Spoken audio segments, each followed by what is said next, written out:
Hey guys, Kyle here from Eamon Auto, and today we are talking about something pretty cool, the new 2024 Mustang GT. This is a vehicle that's been in the works for quite a long time. Ford actually was saying that they were working on this vehicle since 2017, just 2 years after the last generation came out, and it's finally here. So let's dive in and talk about it because there's a lot to go over here. And we're going to start with the most obvious. It's usually where I start, is the styling of the vehicle. A lot of people have been criticizing it. Honestly, I've seen a lot of people criticize it. I've seen some people say they really like it. I personally really like it. And I'm going to give a lot of reasons why. I'm going to go off a little bit on a tangent here probably, but I think this was a brilliant move by Ford. I think most people have come to the agreement that the 2015 to 2022 or 2023 Mustang looks handsome. It's a good looking sports car. It's not offensive. In the Shelby versions, it looks very aggressive and very nice. And I think Ford is like, why ruin that? Why ruin it? Why not just keep doing what we're doing and just make refinements? And this is the tangent I want to go on, is that I think this is such a perfect move by Ford. And I say that because their crosstown rival, the Dodge Challenger, proved that this works perfectly. While the other crosstown rival, the Camaro, showed exactly why constantly revamping your car does not work. In this segment, I'm talking about the sports coupe segment. It's a segment that drives a lot of cult following and a lot of emotion. Let's talk about this, shall we? So the Dodge Challenger came out, I believe it was 08, and everyone loved it. Everyone thought it was a great looking car. If you're into muscle cars, a lot of people liked that vehicle. So 2015 comes around now. The vehicle's been out about 7 years, and they kept it almost the exact same. A 2008 Challenger next to a 2022 Challenger. To the untrained eye, to let's just say someone's uncle or grandmother, they might think it's the same car. But it's not. We all know that. If you really get them side by side and you really start to dig into it, you see a lot of differences. The headlights are thoroughly modern. The taillights are modern. The interior is way different than the 2008 car. The 2008 car looks like it was from 25 years ago, to be honest. And that, I think that is what a car company has an iconic product needs to do. A lot of people criticize the Porsche 911. They say the Porsche 911 has looked the same for 40 years. But that car continues to sell well day in and day out, month to month, year to year. The Porsche 911 keeps trucking through with phenomenal sales for Porsche. And even though everyone who doesn't buy them says they all look the same, well, the people that are buying it, they like that. They like the Porsche 911. They want a Porsche 911. And so I think that's what happened with the Challenger. They had such good sales, Dodge was like, we're just going to refine it. And I think that has proven successful. I believe 2020 was a record year for Challenger. Maybe it was 2021. But they just had a record year on a car that supposedly looks the same from 2008.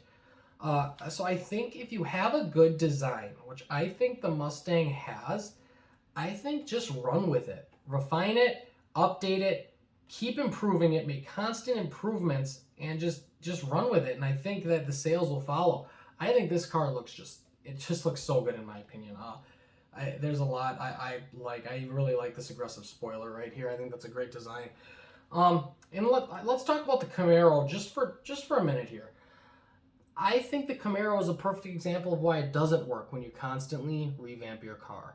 In 2010, a lot of us remember the movie Transformers came out and unveiled the new 2010 Camaro, and that was a knockout success. Everyone was excited about it. Everyone was kind of like, Mustang who? No one cared. Everyone wanted a Camaro in 2010. And then in 2014, they refreshed it. And I thought it was a pretty decent refresh. If you guys remember, the headlights got a little slimmer, but it still looked like a Camaro. You could, in 4 seconds, know it was a Camaro by staring at it. You'd know right away. Then 2016, the new generation came out. It was on the Alpha platform, same as the Cadillac ATS. And that car was great dynamically. It almost won Car of the Year. It was such a good car. But its sales started to dwindle. And I think it's because they started messing with the styling. In 2016, it almost looked like some origami mess. And then in 2019, they updated it, and it got even worse. It got so bad, in fact, that Chevy authorized an emergency refresh of the SS trim on the Camaro because it was so bad. And so Chevy is now going to probably kill the Camaro in 2024 based on recent reports. And General Motors will go all day saying, well, it's because, no one wants these cars. Everyone wants a crossover. And I don't believe that for a minute. The Toyota Supra is selling well. The Nissan Z has come out, and that's been that just hit the gate running. I think there's a market for these sports cars. I think you just have to do them properly. And then when they're not done properly and their sales fall, the manufacturer likes to say there's just not a market. I think the Camaro has gotten so ugly over the past decade that it killed what in 2012. It's hard to imagine just 10 years later that the Camaro is doing as poorly as it is. Meanwhile, the Mustang is totally taken over. It's the most popular sports car in the world. But while we're here, I want to talk about this rear segment. Let's forget about the Camaro and everything. This rear end is very controversial. It's the most controversial part of the car. That's all you kind of hear about, other than it looks the same. Because of this crease right here, some people have said it looks like a Hyundai Elantra from the back. This doesn't look like an Elantra, but the Elantra does have that crease, which is reminiscent of that car, and I kind of could see it. That being said, I still think it looks great. I think it looks new. It looks fresh, while looking old school and the exact same. I think that's really brilliant here. I think Ford has done such a great job of this car. I do love, correct me if I'm wrong, that GT badge almost looks different. It really looks like the Ford GT supercar, which I think is a really nice touch. And let's jump into the powertrains of this vehicle right away, because that's the next thing everyone wants to talk about. How much horsepower is it making? Short answer is we do not know. We do know they're going to keep using the 2.3 liter EcoBoost 4 and the 5 liter, the 5.0 V8. Ford does say, though, these engines are all new. They say the 2.3 is completely new, it's been thoroughly reworked, and that it runs a lot cleaner while making the same or more horsepower. So I'm going to run and say that the current 2.3 makes 310 horsepower or 330 on a performance pack. My guess is 330 is going to be the new standard. I think the 2.3 is probably going to have 330 horsepower standard. I think that's going to be a great number. For a car that weighs about 3,800 pounds, that's plenty of oomph. The 2.3 has gotten a lot of love, actually. You no longer need a V8 and a Mustang to have the cool one. I think the 2.3 has really proven itself as on its own great engine. The exciting engine, though, of course, everyone does talk about is the 5 liter V8. This is actually an engine that was introduced last year. Stay with me. It's the 4th generation F1, or the 4th generation 5.0 in the F-150. Ford has removed the cylinder deactivation that's in the F-150, they said, to lower the hood line for a lower center of gravity. That obviously makes sense. On an F-150, you don't care how high the hood is. On this, you obviously do. And they said they've made a couple internal tweaks, of course. And all they said is it's going to make more horsepower while running cleaner. So the 5.0 is enough where they've now designated it as a 4th generation engine. So it's all new compared to the last Mustang, even though it's rough. It's the same, but heavily reworked, essentially. My guess is the current one makes 460 horsepower or 480 horsepower in the Mach 1.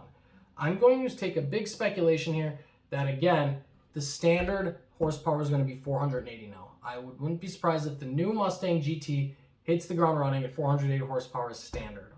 I think that's going to make a statement. That's going to be as much horsepower, give or take, as a Challenger with a 6.4 liter Hemi. You're going to be getting from this thing.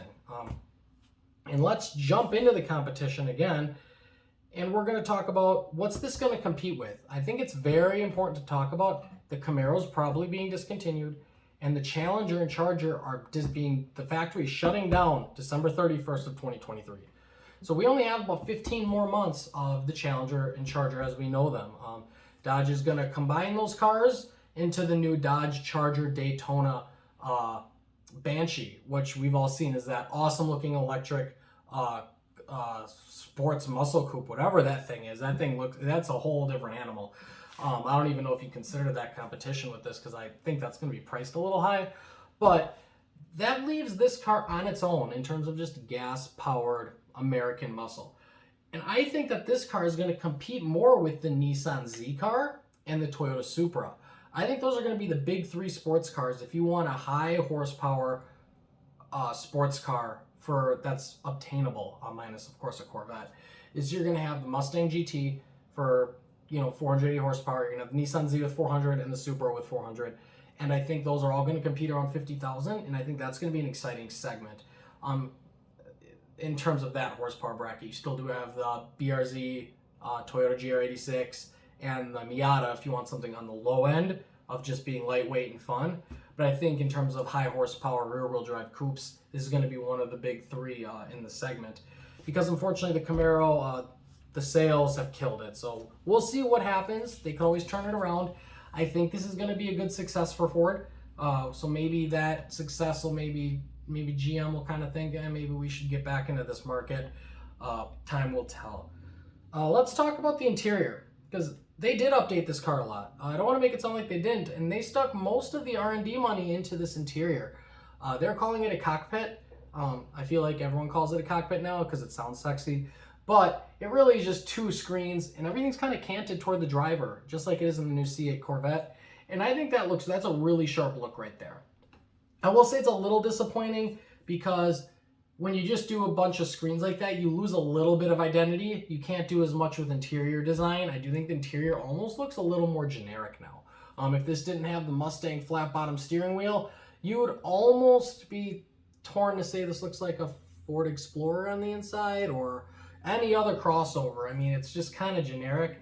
But that being said, you're going to be able to have all these driver profiles, of course. You can customize the colors, you can customize the gauges. You can really make the car your own. And I think that Ford really thought about the new age enthusiast with this car. They focused on the interior, they focused on it being connected, they focused on it being digital. And I think that's a really smart move because that's where the competition is going as well. A young, tuner-friendly crowd, make it your own.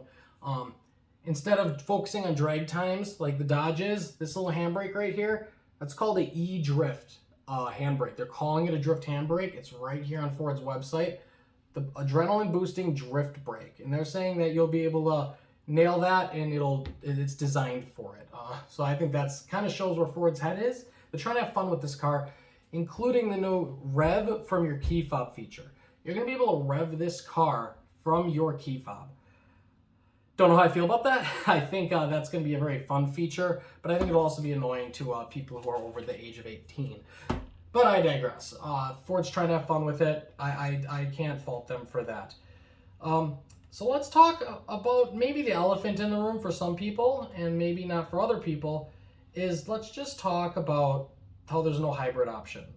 Some people were saying Ford, actually I'll backtrack. Ford said in 2017, they were highly considering doing an all-wheel drive hybrid, where a front engine, or front motors power the front wheels, the engine power, the normal combustion engine powers the rear wheels. But Ford had said in 2019 they decided to go against that. And I think that was overall a smart move from Ford. I think there's still a long time left before electrification totally takes over the market. Electrification is coming. No one can doubt that. But I think we still have about 10 to 15 years before it's fully here. I think we have a longer transition period than many people think. And so I think Ford, they sell, 60,000 units of the Mustang a year, give or take 5,000, 10,000 on a different year. But they sell about 60,000 Mustangs a year. And that's not that much. It sounds like a lot until you realize that Ford also sells 900,000 F-150s a year. So they're selling 12 F-150s, 13 F-150s for every single Mustang. So I think Ford didn't want to stick a ton of money into this car again. They don't sell enough where they make their money back if they were to really go deep in years of development on electric motors, a new battery platform. I just don't think that would have been the right move at the time. I really think this was the move, just doing a nice, sexy refresh on an existing car. Thoroughly modernizing the interior, thoroughly modernizing the powertrains. I think this is the right move. I think, I'm very excited about this car if you guys can't tell. I've never been a Mustang guy per se, but I've always respected the Mustang, and I think this is just one of the best moves I've seen for an American manufacturer in a while, other than what Dodge does. They have a pretty genius marketing with the Challenger. But the Challenger is getting old. The interior of this, let's just compare quickly here. Look at this interior with the dual screens. This just looks modern. This looks like something that should be brand new on the showroom floor. I don't think people would mind if you paid 45, 50 grand for this. We're going to jump over to the Challenger here quick on Dodge's website. And all of a sudden, it's like you just got blasted back to the past. It's a functional interior. I'm not hating on this interior, but it looks old. I think Dodge is probably killing this car because it would have been way too much of an investment to update this car. I think they just are consolidating the Charger and Challenger into a new high-power electric muscle car, which I think is very cool as well. But I just talking about direct competition, I think this Mustang has a lot to gain in the current market. And let's talk pricing. Last but not least, there is no pricing yet. It's not announced, but with current market conditions, with inflation, I think it wouldn't be surprising to see these cars jump by $3,000 to $4,000. The current Mustang EcoBoost with the 2.3 with 310 horsepower starts at $29,000. I think that's probably going to jump to about $33,000 to $34,000. I'm pretty sure, don't be surprised to see a decently well-equipped EcoBoost break $40,000. I think for everything you're getting in these market conditions, that's still not the worst. And the GT, though, which everyone wants, of course, currently starts at about 36, I believe, 36 or 37. I think we're going to see that break 40. I think you're going to have to spend over 40 grand. It's kind of sad, but it's the truth in the world we live in to get a 5-liter Mustang V8. I think to get the 5.0, it's probably going to start, maybe they might hit 3,995, but the second you pick a color on the option sheet or you switch to the automatic transmission or anything like that, I don't think it'll be hard to get a GT into 50 grand territory. I think to get a well-equipped Mustang GT, you're probably about $50,000, $52,000. But that's kind of where the market is. The Nissan Z is about 52 with the performance package. This Toyota Supra is about 54, 55 grand. So, and this has more horsepower. So if Ford can just slightly undercut those competitors, they're not going to have any competition. Camaro's going away, Challenger's going away. I think Ford has really set themselves up here to have success with this car. I think it looks great. It's probably going to be priced pretty competitive. Everything's getting expensive. That's not just Ford specifically. That's just unfortunate.